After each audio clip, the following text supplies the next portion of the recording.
ಮಹತ್ವಾಕಾಂಕ್ಷೆಯ ಗುರಿಯನ್ನ ಒಂದು ದೊಡ್ಡ ಕೆಲಸವನ್ನಾಗಿ ನೋಡಿದಾಗ ಗಾಬರಿ ಪಡ್ತೀವಿ. ಹಾಗಾಗಿ ಅದನ್ನ ಸಣ್ಣ ಸಣ್ಣ ಮೈಲಿಗಲ್ಲುಗಳಾಗಿ ವಿಂಗಡಿಸಿದಾಗ ಅದು ನಮಗೆ ಸಾಧನೆಯನ್ನ ಮಾಡಬಹುದು ಅನ್ನೋ ಒಂದು ಆತ್ಮಸ್ಥೈರ್ಯವನ್ನ ಕೊಡುತ್ತೆ. ಉದಾಹರಣೆಗೆ, ನಾನು 25 ಕಿಲೋಮೀಟರ್ ಮ್ಯಾರಥಾನ್ ಓಡೋದಕ್ಕೆ ಗುರಿಯನ್ನ ಹಾಕೊಂಡಿದ್ದೀನಿ. ಅಂದಾಕ್ಷಣಕ್ಕೆ ಒಂದೇ ದಿನಕ್ಕೆ 25 ಕಿಲೋಮೀಟರ್ ಓಡೋದಕ್ಕೆ ಸಾಧ್ಯ ಆಗೋದಿಲ್ಲ. ಮೊದಲನೇ ವಾರ ಕೇವಲ 2 ದಿನಗಳು ಅಥವಾ 3 ದಿನಗಳು ಚಿಕ್ಕ ಚಿಕ್ಕ ದೂರವನ್ನ ಓಡಬಹುದು. ಒಂದು 2-3 ವಾರಗಳ ನಂತರ ವಾರದ ಎಲ್ಲಾ ದಿನಗಳು ಕೂಡ ಈ ಚಿಕ್ಕ ಚಿಕ್ಕ ದೂರಗಳನ್ನ ನಾವು ಓಡಬಹುದು. ನಂತರ ಈ ದೂರವನ್ನ ಹೆಚ್ಚಿಸಿ ಓಡಬಹುದು. ಮತ್ತೆ ಚಿಕ್ಕ ಚಿಕ್ಕ ಈ ರೇಸ್ಗಳಲ್ಲಿ ಭಾಗವಹಿಸೋದು.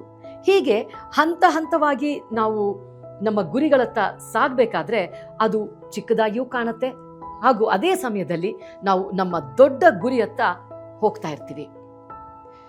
ಇನ್ನ